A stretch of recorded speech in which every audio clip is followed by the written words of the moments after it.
great to see everyone today. Today we are here for another Within podcast. It's a special series of I Wish I Would Have Known. And today I'm going to talk about I Wish I Would Have Known. And man, I wish I would have known a lot of things, specifically about my health. So about a year and a half ago, I put on about 5 pounds. And I am an avid runner. I exercise, I do all the things, and I eat relatively healthy. I watch my, what I'm doing. I didn't really watch my protein, but anyway.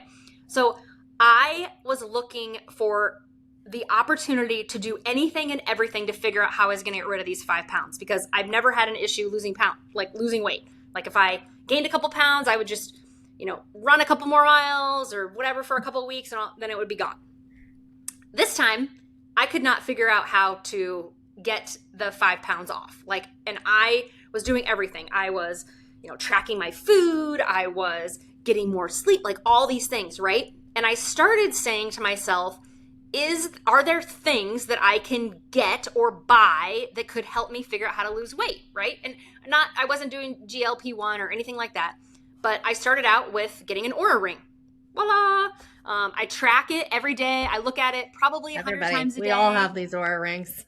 You have one? Right? I don't have it on, but and I have one. While I love it, it's a great tool. But my sleep score generally is between 90 and 99. I get really great sleep. I go to bed almost the exact same time every night. I get up almost the exact same time, generally without an alarm clock. And so, I was like, okay, for sure, if I monitor my sleep, I'll start losing this weight, right? Because supposedly sleep is one of the main health indicators. No, still 5 pounds, cannot figure out how to get rid of it. So then I was like, okay, there must be something wrong with my blood glucose, because everyone was talking about these consistent monitors that you put it on your arm and it's going to track your blood glucose, and there's going to be some aha moment that I need, to do this. So I buy a Lingo, put it on my arm. My blood glucose is perfect. Doesn't spike really ever. I can eat a couple of things. I finally, after 3 days, I was like, I don't know. I need to do something to try and get this dumb thing to do something other than consistently stay where it is. So I had a really spicy, fruity cocktail at Topgolf, I think, one night. And I got it to spike. But that was about it. Everything else I was eating wasn't really doing anything to my glucose. I could exercise, all the things, not changing. So you're an anomaly. Sometimes... I'm just going to say that. You're an anomaly. I know, which is super annoying for someone who's trying to lose 5 pounds, for God's sake. But I did my functional medicine. I did that. I talked to my functional medicinist, and she was like, oh yeah, and my hormones were out of whack, but I got them in whack. You know what? It was really crazy. I gained a little bit more weight when I got on the hormones because my boobs got way bigger. Which, hello, that was not the point. I was not trying to gain weight or make my boobs bigger. I was just trying to figure out how do I get rid of these 5 pounds. So I just feel like I wish I would have known, getting all these gadgets and even, taking the supplements isn't necessarily going to change my weight. I honestly, to this day, still don't know how to get rid of these extra 5 pounds. But I do think that some of the things that my Oura Ring has told me is I run stress all day. Literally, it tells me I'm stressed all day long. There is very few times where I find restorative. So restore is one of them. I mean, I might get into that state once in a while, but it's almost never. I'm just always high stress. So it's probably cortisol. But again, I don't really know how to get rid of it. I could be sitting on the couch, over the holiday break. I didn't really do a lot. I exercised, but the rest of the day I was just hanging out at my brother's or at my sister's or at my mom's, and I wasn't doing anything, and my stress was still high. So what the hell? I wish I would have known, but I'm still wishing I would have known because I just don't get it. Your environment must be what stresses you out. Your family. Well, I am living in my in-laws' basement, so I guess maybe. We've never talked about this, but this is actually a thing because I also do the glucose monitor every once in a while. I've always struggled with my weight, and I will do all the panels and everything looks fine for the most part except the stress markers. So your body just must be staying. So I actually just got a PEMF mat, and I'm trying. I don't know if you ever heard of that, but it essentially you lay on it and it mimics the kind of pull from the earth to try to help your body get back into like a fight, like not being in fight or flight. So if your body continues to stay in this, like, you know, because your body, it's either safe, right, and you're good and all the things, or like in a caveman day, right, they had to go get their food, and if they were getting chased, then they had to have that fight or flight kick in for survival.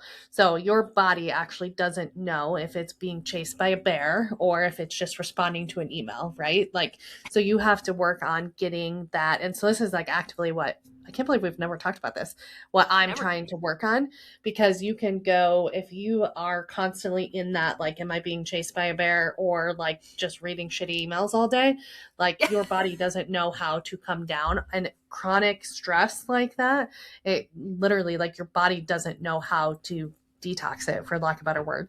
So you got to try to figure out how to, you know, add in meditation during the day, how to add in kind of some of the Heidi knows all about my attempts at meditation, which have been very, very, very terrible. Well, maybe this is something we need to work on with. Collectively, we can do some group meditation. Yeah, I know Guys, Allie well enough that you're very regimented. Yes, I am. You're very I regimented. am. And moving away from whatever that structure is that, you know, you might, you've had to, right? Yeah. You've changed your career, you've moved your family. Yeah. So your regiment has changed, and that 5 pounds could be very much related to the cortisol. And what I've learned too, and just my own journey, health journey, is the kind of the hormonal hierarchy. Nothing will be in balance if your cortisol is high. Mm-hmm. If you can't balance your cortisol, which then is like bringing in more oxytocin. So oxytocin is community, which we've talked a lot about, and just the importance of community. But it really is some of the things that Nikki talked about too, is just how to take yourself and have maybe some of that more alone time and doing stuff that is different than what you've always done. So we are aging, our body is changing, our hormones are changing. So what you've always done will not always work going forward. And so it really is, what are some of those very things, PEMF mats, meditation, yoga, grounding, nature walks, that are going to help you kind of be at peace with your cortisol and bring that stress level down. Yeah. Well, I feel like that's a lot easier said than done, because I feel like I have tried all of these things and nothing is working. But I will say that because we have been talking about it, right? Like Heidi and I have definitely had this conversation, and I try, but I cannot figure out how to turn my brain off. And so I was like, well, maybe so now I used to, like, being very my authentic self, I will not look at social media at night anymore. So like I used to like go to bed, and for like I would put as you know, I'm very regimented, from 9 to 9:15 when I got into bed, I would look at social media and just catch up, because I don't generally look at it during the day. Now LinkedIn, I'm on LinkedIn a lot, and maybe I need to like curtail the whole LinkedIn thing. But like I do not lay in bed now from 9 to 9:15 and look at my phone. Like I put it away and, you know, lay there, which is probably more stressful than it should be. Great time for sleep meditation. You have to actually then like be with yourself. Yeah. Like that's like breathe, breath work. Yeah. But I think at the end of the day, like I'm going to be super vulnerable right now, and I might start crying. Like I literally hate myself. Right? So like my brain doesn't love who I am, and so I can't figure out how to get out of that like vicious cycle of constantly being like very, very like I can't do it. Like I know I can't do it. So I do have one, because I know you, and we have not necessarily had some of these conversations, which I'm kind of surprised we haven't. But I think it also takes time. So like to your point with this, like I wish I would have known that like a gadget's not going to fix everything, right? So as I was doing epigenetic testing with folks, and you know, you do their hair scan or labs or whatever, and you'd say like, here's kind of the state of your body, here's the things that we need to do. It takes time. Like it takes time for your body to rewire. It has taken me literal years. So this is why I'm with you. I'm like, this is the damn year that this weight's going to come off, because I've always been overweight and I refuse to believe that this is how my body was supposed to be. But I've also always lived in this very high stress, high consume, high, drinking a lot, like all the things. And so it takes your body sometimes years to unwire and rewire some of this. And I think that's where, like, to Heidi's point, the community piece of it is so important. And I think that's why the potential within is also so important for me to like share with people, because it's a damn journey, and like, it's not going to fix itself overnight. And I can't tell you the amount of people that I met with, and I took a break for a while from doing scans, because these people would just be like, oh, but my Apple Watch tells me this and this tells me this. And it's like, those are all tools in your toolbox, but you have to give your body time to regenerate, and you have to be, using those muscles to rewire the brain, that like, you're not constantly being chased by the bear, or you're not constantly like whatever. Are you sure? And it takes time. So that's like the number one thing I've learned in my journey.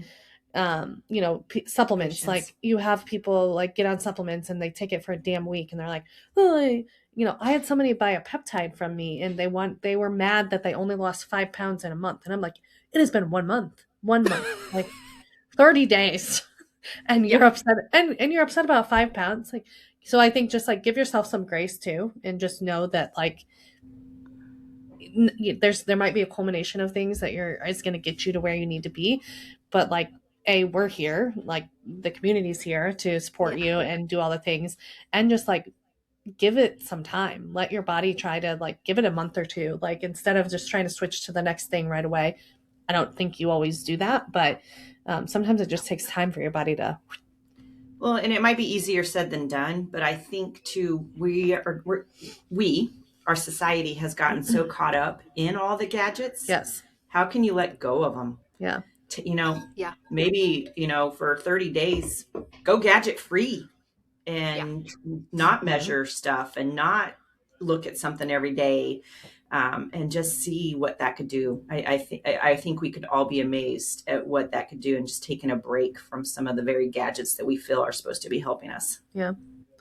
I do think data is power, but I do think people get so overstimulated by all of it. So thank you for being vulnerable, and I'm sorry you're going through this. But you are not the only one going through this. I can guarantee you that. Yeah, I'm just the only dumb enough one to say it out loud, maybe.